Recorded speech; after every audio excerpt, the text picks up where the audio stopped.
Hi, welcome to Billy's Tech Tips. Today I promised a review by today for my PFsense to IPcop firewall. IPcop to PFsense technically. So I went through Friday and Thursday night to Friday morning, and I was really working on getting my firewall set up, transitioning over, getting WebGL access, and I'm also accessing where I can access my router page and a bunch of multiple different telnet ports and all this stuff. So instead of rebuttaling about what we're going to do, let's get to the review.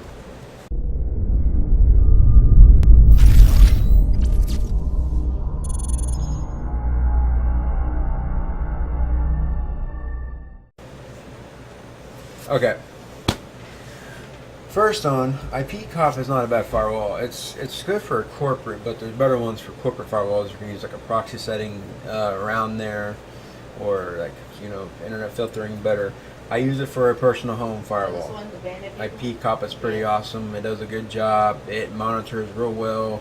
You can install add-ons. I have like a matrix screensaver in it, different colors if it blocks traffic and different levels, different networks, like a green, your blue, your orange. Your green is your regular computer, like the hardwire connection, or then your blue would be like your wireless card. You don't have to make it wireless, but you can choose what you do by either NIC card interface.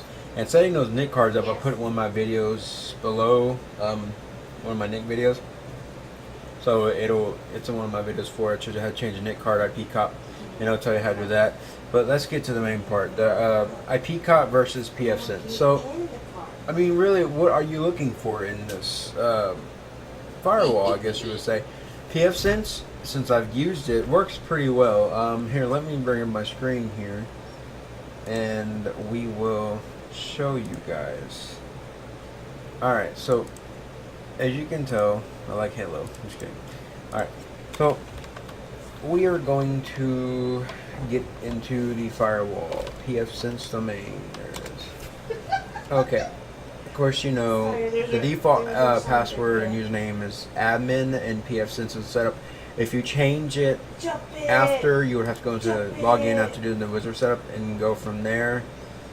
But overall, it's real nice. I love it. And of course, you're not going to see my real IP address because this is behind a cable modem. And everyone's connected off separate. I'm on my own network. Okay, so the main point of this is the firewall system is pretty nice.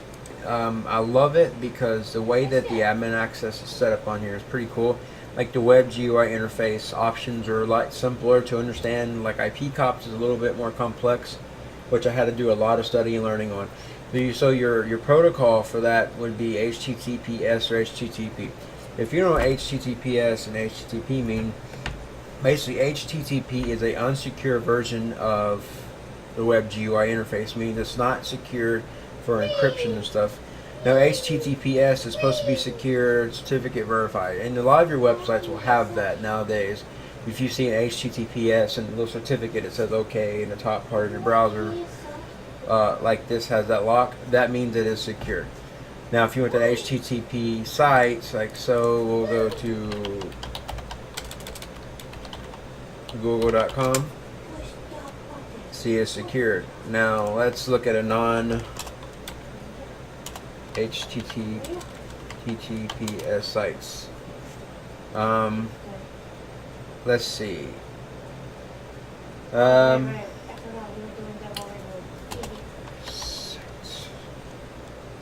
Alright, so let's find one.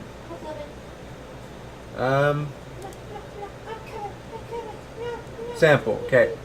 This would be like an HTTP site. You don't say HTTP in there, but this is what it is. You see, it just has the earth. It's not secure, so it's a it's an up and down thing. It can be unsafe or it can be safe. So it depends on how you want to set up. And if you have your own domains, you can set them up to be HTTPS. You do it through your domain when you buy it. You'll ask for a certificate for your TLS or your Ssl certificate to get it up, and it's also up to your hoster. So you will have to set that up and go through that. But that'll be time for another video, and then do it the firewall at the moment. Just explaining the basics. The Ssl certificate is what I was telling you with the domain is this one. It created a certificate there, and that's how it knows that this is a legit website.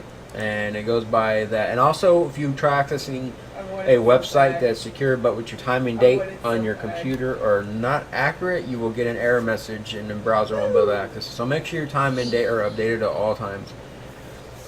And most cause of that is the computer's battery, little cell in there, it's going bad, and the BIOS can't remember the time correctly, and it loses all its settings. So you will know about that every time you start up, and it says, "Hey, BIOS settings have been reset." Plus F1 to continue, or some different button.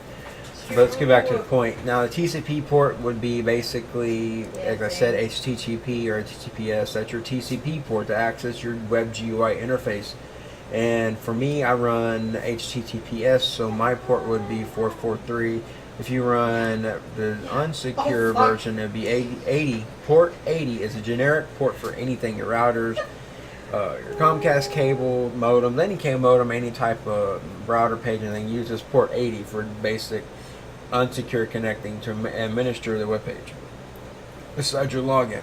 443 is for HTTPS on most Linux servers, so that's very handy. Also, it's more secure that way. They know for sure it's you and not knows has your username and password. You can access it, can mess with your stuff, and then when you come back, you can't figure out what happened. That's why HTTPS is the best option to go.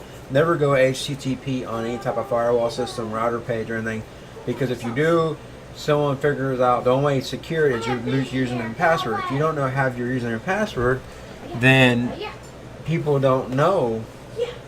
You know, people get your username and password to log in, do what they want, leave. But without this certificate on my computer, I cannot access this web page. So that's a very good secure feature. The GUI, web GUI redirect. Basically, without this, it says when this is unchecked, access to the web configurator, which is the web GUI I said earlier, is always permitted even on port 80, regardless of listening on port configure. Check this box to disable automatically added redirect rule. So basically what it's telling me is, I'm so sorry y'all. Okay, so basically if I check that box, if I check this box, and give me a minute. My phone is going off. Without that being checked, if you have that checked, this is basically short term. If you have this checked, it will let people access the web page on HTTP, even if you have HTTPS only allowed. So do not have this box checked. Make sure it's unchecked and not hot, not even active, because if not, there's no point having an HTTP setting, because people can go in port 80, which is HTTP, and access your box, and without certificate can cause security issues. Web GUI Login Autocomplete, I guess that's where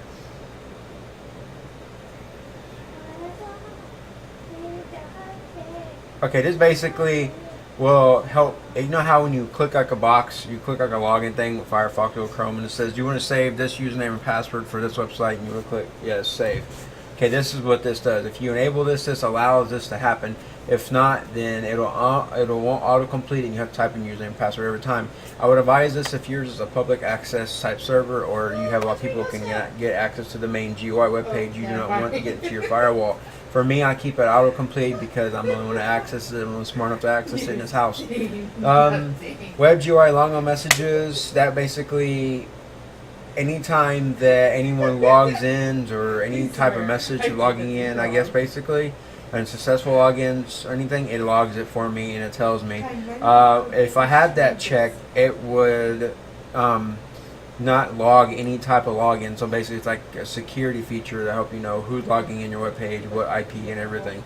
Anti-lockout basically is this is where I had a problem. If you have this enabled, you will not let you. If you have this disabled, this right here will automatically won't let you access your web GUI unless you're behind the network behind your house, like inside, like accessing my own computer right now.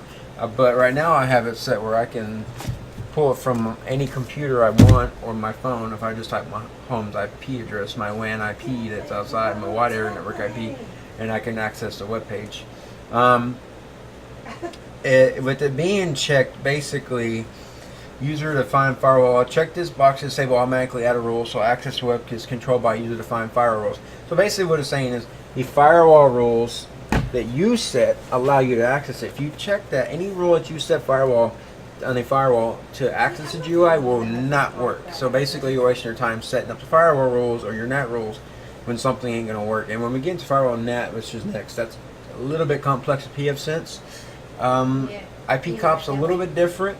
I'm still learning some of the issues. I'm working some of the bugs out with this. A lot of my games ain't loading because I need to go find the ports for them and re-add it. IPcop, I didn't have that issue. So PFsense overall is a good firewall, but we'll get to that conclusion in the end.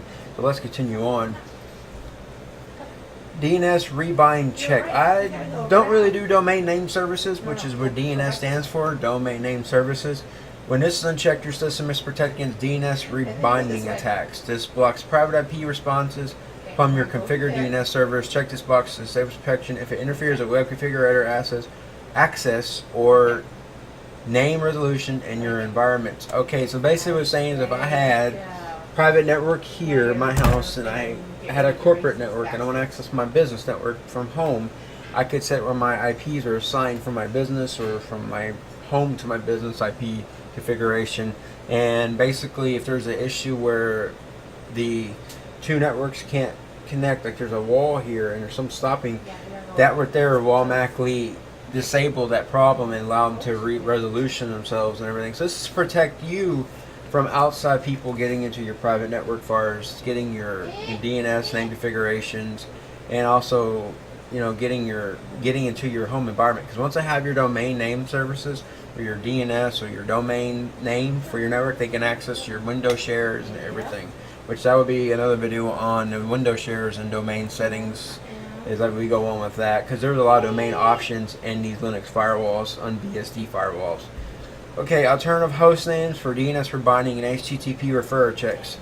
The HTTP referrer check we're going to get to next, right after talking about this. Alternative host names are different host names you can alternative if the other host name is not going to work.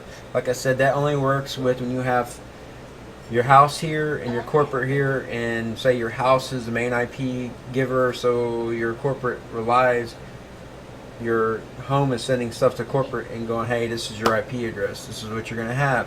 This is basically what it has, alternatives to help.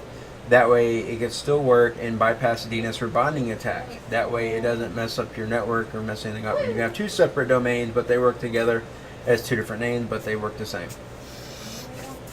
Browser HTTP referrer enforcement. Okay, and this is where the WebGUI interface, along with the anti-lockout rule, along with HTTPS and the firewall rules, all come into play as we get into this. Okay, basically, if my browser is not a certain standard to the server, it'll automatically refer me back and won't let me connect to the deal. It'll pop an error page and it'll tell me to go into your administrator settings and what tab and change it.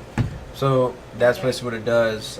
Basically, it will let me access the router's GUI interface that way, and you have to disable that if you're going to use your phone or something besides a computer to access it, any type of mobile device or tablet or phone. Otherwise, you will have a lot of redirect problems and it won't let you access the router page, even though you have it set and you're going to think that you have something misconfigured, and it'll give you a headache. Like I did yesterday, I spent hours fixing this firewall. I slept all day when I got home because I said, when I'm fixing this. Browser tab next. Display page name first and browser tab. When this is unchecked, the browser tab shows the host name followed by the current page. Check this box to display the current page followed by the host name. This is something, it's your personal preference. If you want to have basically the host name, which I think it would be, it was your firewall, like as you see here, it has PFsense local domain, then it has dash system admin. Okay, they will say system admin / PFsense local domain. All it does is reverse it. Enable secure shell. So, you ever heard of the term Telnet or SSH? Okay, so basically secure shell hosting and all that. So basically, it's this. I was telling you the ports I'm having trouble getting set up right now, but I'm working on them slowly. The default port is 22. You can change it to 99 to 100 to any number you want, as long as it's within a port range of 1 to 65,000 or something like that. And basically, this is how you access your server and get into it. Now, if I'm correct, I might have a program. You see, I have a program called Putty. There's many different Telnet programs out there. You can use this for, say, IPcop. You can use this for any kind of Telnet connections or SSH connections. You can see raw Telnet, RLog on SSH and serial. So it gives you different consoles that use, like this PFsense firewall uses a serial console connection too instead of a VGA. So I can do either way to connect to it. I have a configured VGA that I still administer in case of it's not connecting. I can go to my computers over here and look at the actual commands of it and see why it's not working. So let's say I want to go to my firewall, 192.168.1.1, and it's port 22, so we hit open.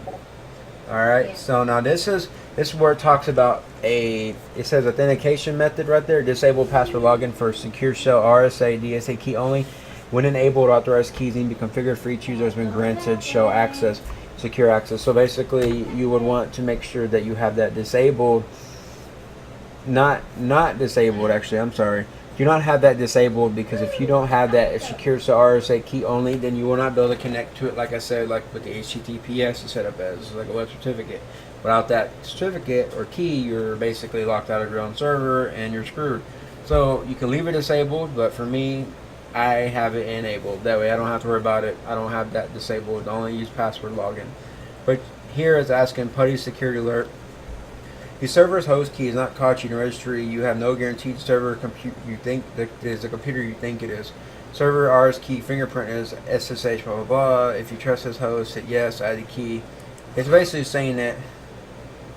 Let's say I got an abortion on that, so I think there might be a bug on that. But basically, that's what it's about. It's a different way of securing it through kind of like your second type of authentication. Instead of just one way, it's a two-way authentication. That way it still protects your server from unauthorized access and so people get your username and password. So we are going to try to connect, okay, using keyboard interactive. And then now this is why I said that I use the keyboard interactive authentication, because me personally, that's what I would use. Serial would be the other type of console. I can't access it, but that's how you would access your firewall settings through Telnet or secure SSH port. So make this anything you want. Default's 22. Make sure if you set it behind a cable modem, you do port forwarding or put your box in a DMZ zone. That way you can access it at all times. Enable the first serial port with by default and speed. Now this is serial terminal. This is what I was talking about if you're doing a serial connection to the server. I don't do serial connection, unfortunately. I can't tell you anything about it, but I know that a lot of people use it. I don't. I use VGA keyboard console, which is to my right of me. Well, yeah, to this way of me. And password protect the console menu. Basically, it protects the console menu, and I password protect it so no one can see what it is unless they have the password. So, okay, that's your admin access, which is pretty simple, complex, and explains a lot better than what IPcop does. So, I do apologize. My alarms keep going off. So, basically, that's the basics of this, and it's a lot easier to amend because the fact of IPcop doesn't really give you the detailed description. You have to go and research it, like I had to research a lot of it to understand what I was doing. And I still got to learn about PFsense. I mean, I'm still struggling with all the port forwardings and everything going on. Sorry. Firewall. These options are intended for people used by advanced users only. So make sure you know what you're doing when you get to your firewall. If not, leave this tab alone, because if not, you'll mess things up, and yeah, you just do not want to know what can happen. But we're going to go talk about the general ideas of it and then go from there. So IP do not fragment compatibility, clear invalid DF bits instead of dropping the packets. This allows communications with hosts that generate fragment packets that don't fragment bits. That Linux NFS is known to do this. This will cause the filter not to drop such packets, instead clear the don't fragment bits. Basically, it keeps the anything that comes like a partial packet. Okay, it's not a full packet. Think of a package, right? And you cut the package in half, so you got half a package. Basically what this is saying, the fragment bit, it's smaller than a package, so the filter doesn't catch it quite and just passes through to the firewall. Firewall says, hey, it's okay, I'm going to let you in. Well, Linux is, like I said, is known to do this, so you can clear this issue and it'll actually drop the packets and not allow it in, and instead of allowing them in and not dropping them. IP random ID generation. a stronger ID into IP header of packets passing through the filter, replaces the IP identification field of packets with random values to compensate for operating systems that use predicted values. This option applies to packets that are not fragmented after the optional packet reassembly. That I'm not too sure about. Basically, it kind of distorts it and rebuilds it, I guess, when it gets to the final end of it goes here, here, here, and splits up and then regains. I don't know about that. We'll look into that. Firewall optimization and options. So let's just say that I want my firewall to be aggressive. I mean, catch every little thing like this, right? I mean, nothing gets in, nothing gets out unless I say so. So they have normal, high latency. Used for high latency links such as satellite links, expires auto connections later than default. So basically, anything that goes over some amount of least time, it would kill it. There's no way it stays connected for security reasons. Now, aggressively expires auto connections quicker, more efficient use of CPU and memory, but can drop legitimate auto connection. That means, say you're doing a video, okay, example, I'm uploading video to YouTube or a live stream, and it sees that, you know what, I don't want you going. I'm mean. I'm not in a good mood today. I'm on a goal to knock everything out, secure your connection, and you're doing a live stream, and guess what? Cut off. It don't care. It'll just shut you off like nothing. So make sure you know what you're doing when you're changing these settings. Conservative tries to avoid dropping illegitimate idle connections at the expense of increased memory usage, CPU utilization. Blah. So it tries to avoid dropping any legitimate connections of idle connections, but means it scan the connection more, trying to figure out why that connection is sitting there. What is it doing? Why is it doing all this stuff? But it uses more memory CPU because it doesn't know or understand what it's doing, so it has to think harder of the process. Okay, it's digging in deeper and deeper and deeper, trying to understand it, doing a deep scrub of it, trying to understand why is this connection there. Disable firewall. Now, people, hey, if you ever check that option and you wonder why stuff's getting through your firewall, there's your answer. That will answer every question in the book for you, and you wonder why your stuff's unsecure. So do not do that unless you want to get hacked. I'm just saying, because if people find out they can just do an open scan port on your IP and list all those ports, they can open it and brute force attack anything, get your password. Brute force attack, and let me give you a short explanation of that. Is basically I take like a little command prompt, I run it, and I can brute force attack your console's password, get into your firewall and change it. That's why I said before, you always want that certificate SSL HTTPS setting on your firewall at all times. Because even with that certificate, they can't get in unless they have that certificate linked to their computer. And anyway, let's get to the point of that is, if you check this, there goes your firewall. This will also turn off the NAT.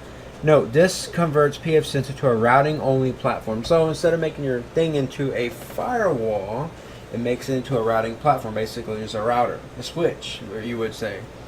So if I was to do an IPcop firewall, like I still have in my other tower, and I wanted my IPcop to do my firewall, but I want a PFSense to, just do the routing or create a private network, that's what I would check. Because you don't want two firewalls working together. You already have your cable modems here, your IPcop here, and so you have PFSense here. It has to go to different firewalls, and if 1, 2 are right, but 3 is not right, well then it's going to stop at 1, 2, and go, hey, I can't get through, and you're going to have problems opening, running ports. Because anything you open or access the internet, play a game, or Steam apps or anything, they all use ports to connect. So yeah, that will cause problems you do not want.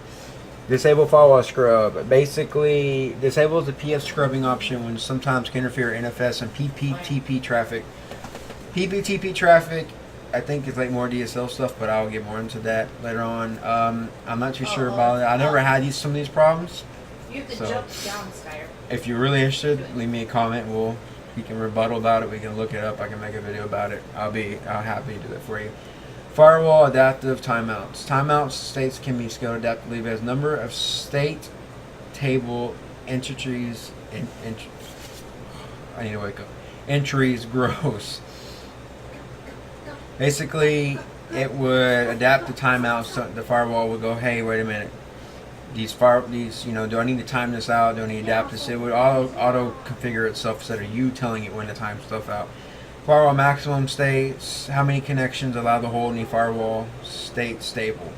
So basically, if you leave a default, you can leave all these options default. You don't need to change this unless you're running like a big corporation and you have security, and maybe, like I said, the firewall kills everything, and you know it could mess up timeout connections, cause timeouts when you're trying to link up or upload or trying to access stuff. So some of this stuff you do not want to touch. That's why I don't have it enabled, because I don't need to worry about that kind of problems. Static route filtering, bypass firewalls for traffic on the same interface. This option applies if you have defined one or more static routes. If enabled, traffic that enters and leaves through the same interface will not be checked by the firewall. This is maybe several where multiple subnets are connected to the same interface. Back to the private networking and the IPsec stuff we were talking about earlier. I kind of mentioned about disable auto add a VPN rules. Okay, and this option here is one of those kind of things to where it's basically I have a VPN set up on here, like I did my IPcop, and basically it automatically has the rules for me, because if you don't, you still want to connect to your VPN no matter what, if you have your certificate or your CA or anything, because the firewall is still blocking you. So like I said, the WebGUI interface has the same options. You still have to set that up too, and I will get to that by the end of this video. Sorry, my nose is just a lot. It's able to reply on WAN sides, WAN rules. This, with multi-WAN, general multi-WAN means like you have a cable modem, you have 2-3 internet connections. Like say I have 10 internet connections in my house, and they all route to the big PFsense firewall. That's what a multi-WAN is. You generally ensure traffic reaches directly connected networks to VPN networks. Usually, when using policy routing, you can disable this for special purpose, but it requires manually creating rules for these networks. So it automatically adjusts the policy routing rules, so you don't have to do all the work unless you have reasons to do that. Leave it alone. Aliases host names resolve internal. Basically, it helps resolve the internal host names without having too many errors, and it'll do it itself. Basically, you give it a amount of seconds to resolve it. If not, then eventually it doesn't try to do it no more. It's automatic kind of thing. Check certificate of aliases. URLs. Verify HTTPS certificates when downloading all last URLs. Yeah, so basically it checks and verify all HTTPS certificates are all secure and they're all safe. That way you're good to go. Bogon networks, I have no idea what that is. I've never heard of a Bogon network, but I will learn that because I'm going to college right now for all this.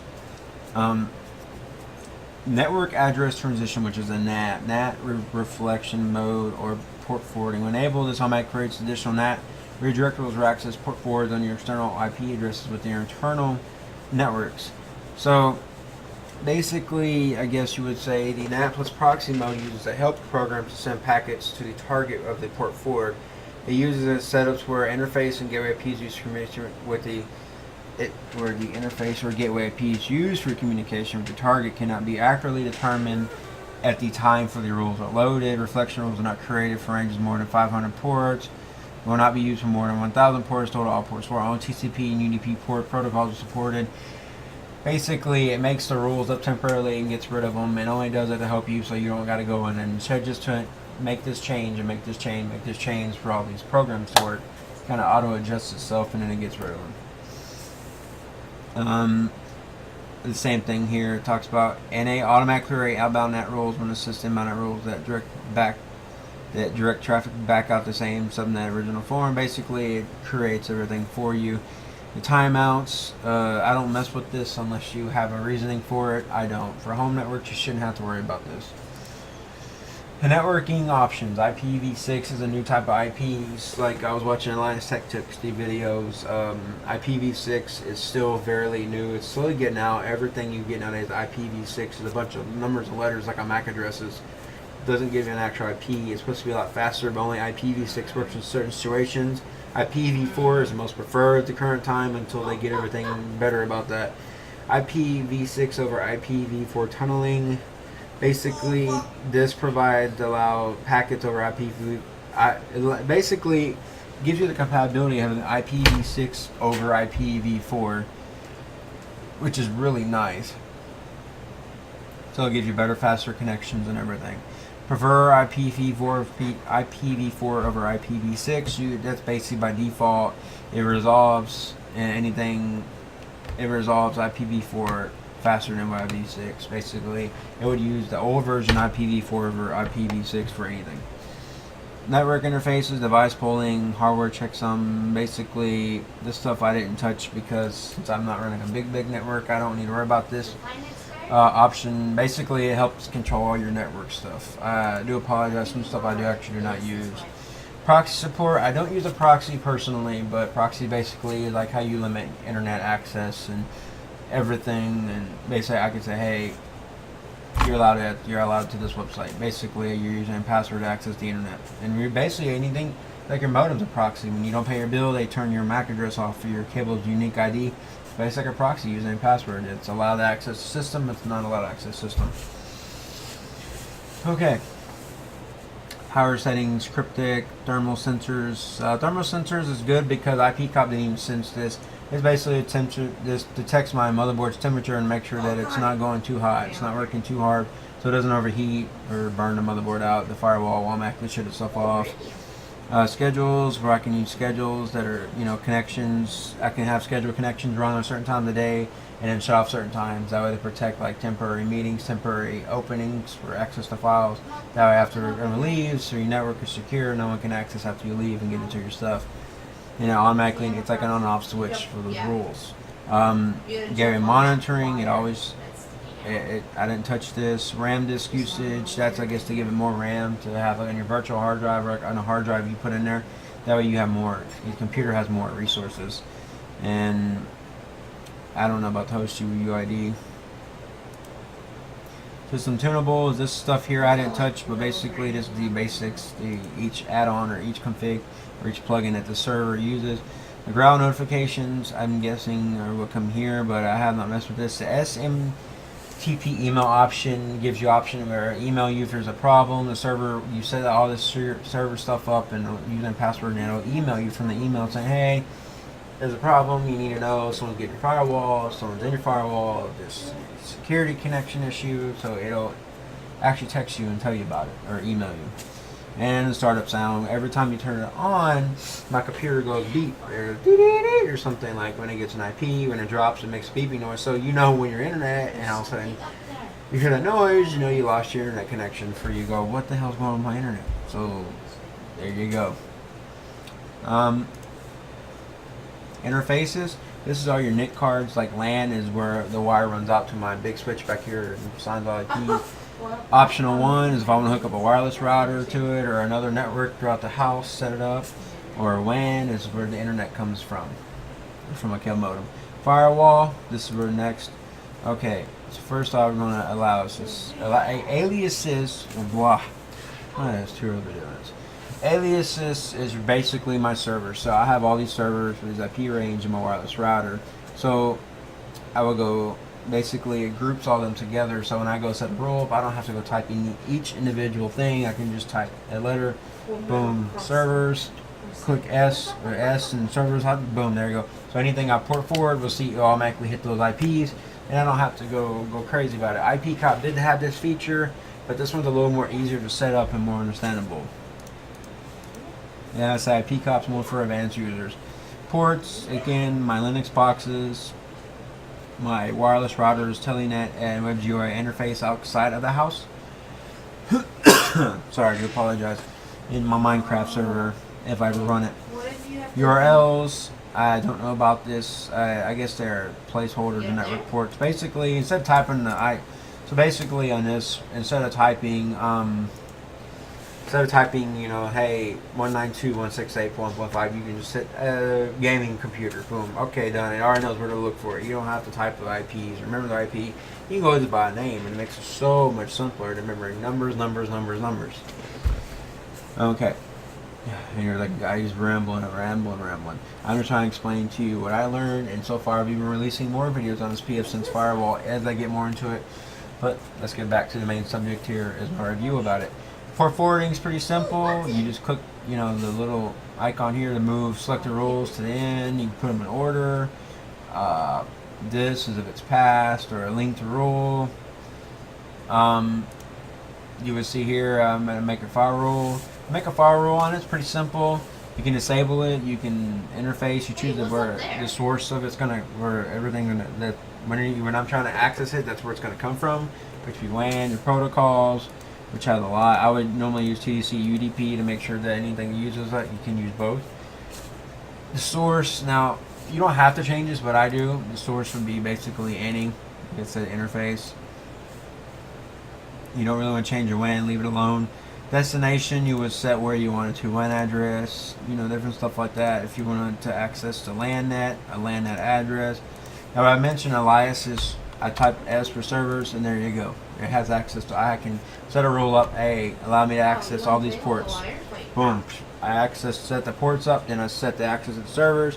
There you go. Then I have access to all my stuff, and I was setting 20 million different rules to access all the same stuff. I just set the one major rule, and it does all the work for me. So IPcop did not have that luxury. It does, but it doesn't. PFsense has it, easy, simple, where to go.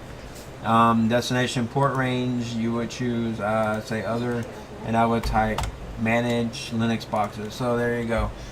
Anything in the ports listed as managed Linux boxes, there you go. So basically, I just set this rule up to where I need to access my wireless router, web GUI, when I'm outside of my house network, right? Type my home IP address with that port number.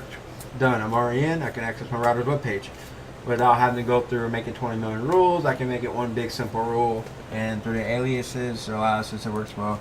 Retarget the IP address, then I would, 192.168.1.5, and that would also target it to where I want it to go, or the redirect. So basically, it works the same as doing it the old school way or the new way. That is where I would type manage these boxes right here, redirect target IP range, and I would just hit servers. There you go. You got access to it. Target port range. Then I would go. Well, let's see. I want to manage my Linux boxes. So there you go. I mean, it's simple. It's so simple with the aliases with PFsense. It's easy. I mean, I love this. Ever since I did this firewall, it's amazing. Description. Say I want to name it. Random name like that. I want to say, hey, Linux manage. So I can manage my Linux box. I know when I look at that rule, I'm like, oh, that's for my Linux firewall to manage it. NAT redirection, use system default, fire rule, add associate rule. Okay, so basically you want to leave this alone if you don't want to mess with this. Now, the pass option allows stuff to pass through.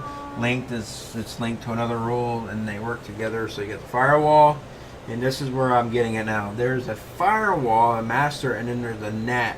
So you can either set the NAT up to where the firewall looks to the NAT for this rule, or it goes directly, the firewall bypasses the NAT and goes straight through. So that's where I'm talking about the web GUI interface. So we're going to go to rules.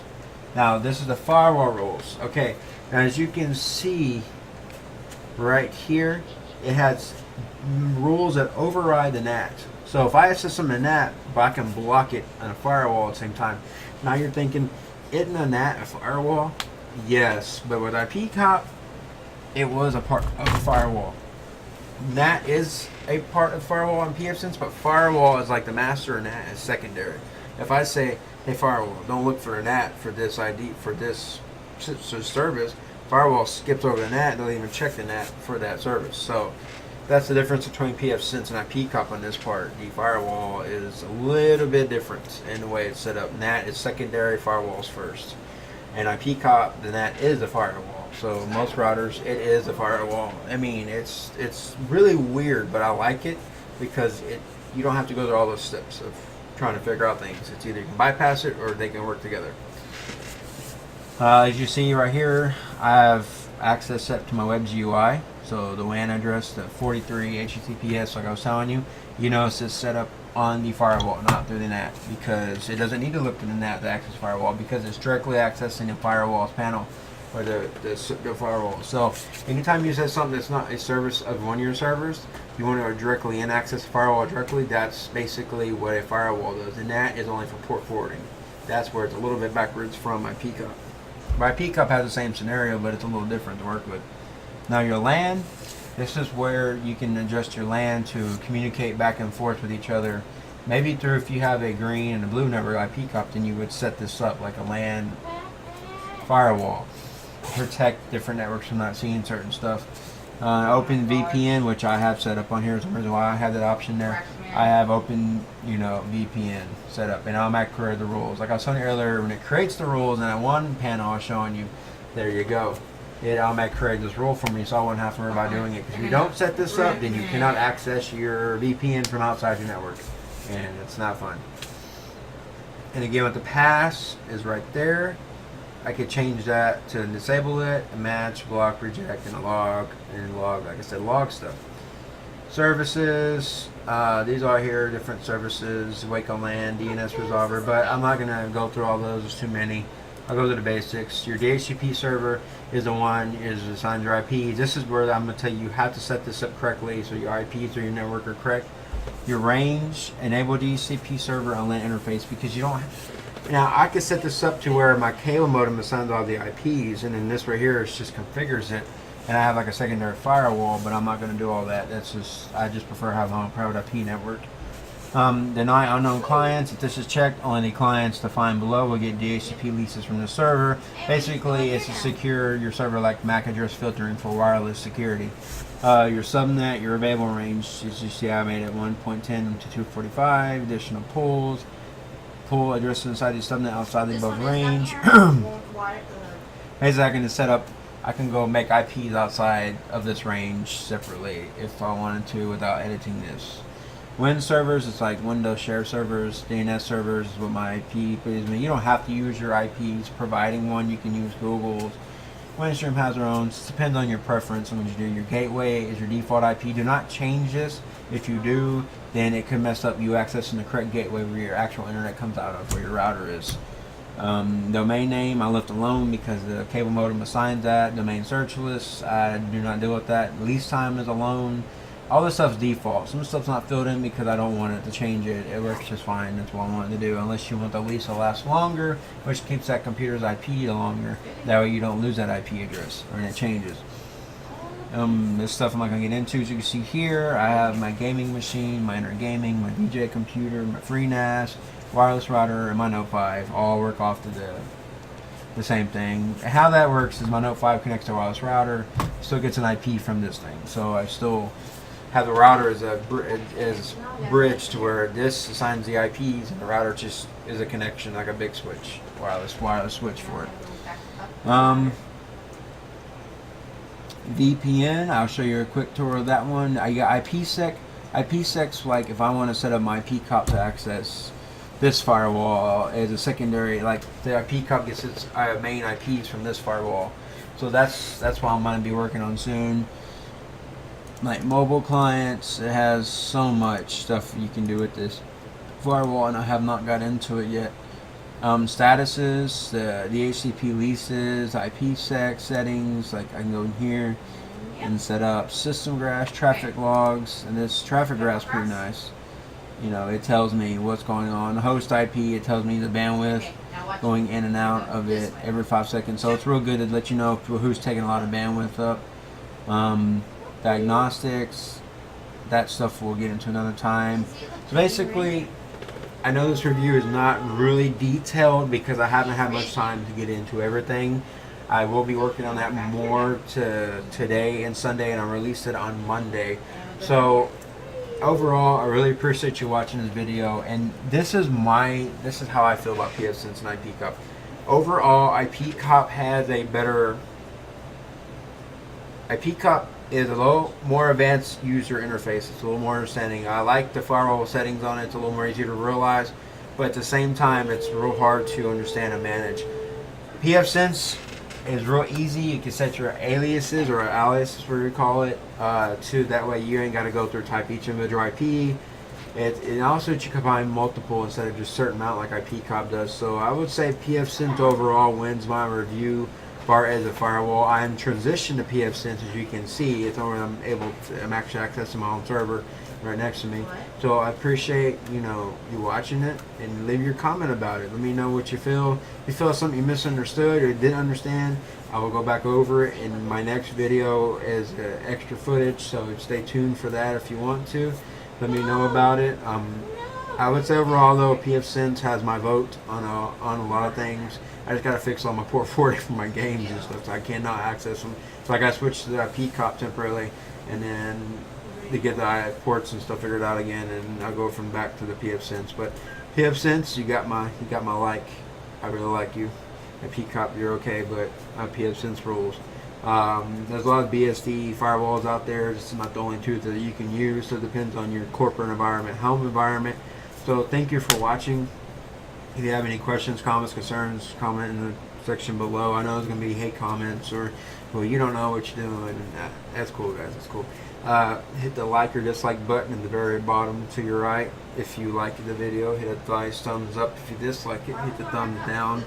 Haters are going to be haters, but hey, I still put these videos out to make sure everyone, everyone's informed what's going on. Thank you for watching.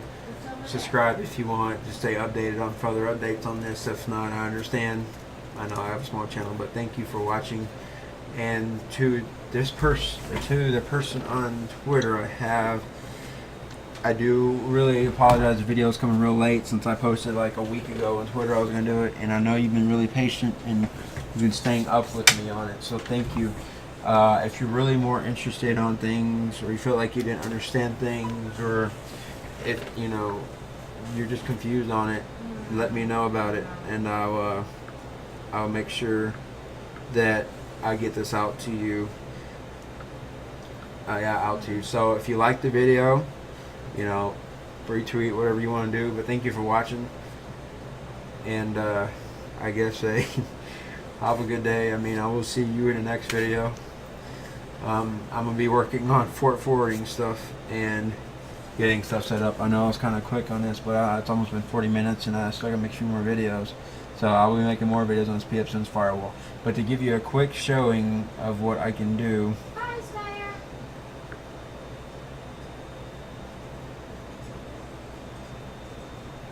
Okay, so I'm going to show you. I am not on Wi-Fi. Well, you can't really tell, but I am not on Wi-Fi, right? I'm actually out on the 4G AT&T network. So, alright, as you can see, I'm on my PFsense. Well, you can't see, but I'm on PFsense firewall accessing it outside of my network because of the port forwarding is set up in the firewall. So I will do more on that when I can get a better view to show you that. But thank you for watching. Like, comment, and subscribe in the section below. My links are in the description below. Follow me at VBert1990 and on Instagram at VBert1990, and also on Facebook and on Google+. I will get that link up. So thank you for watching. I will see you in the next tech review video or review video. Thank you, and have a very good day. Bye.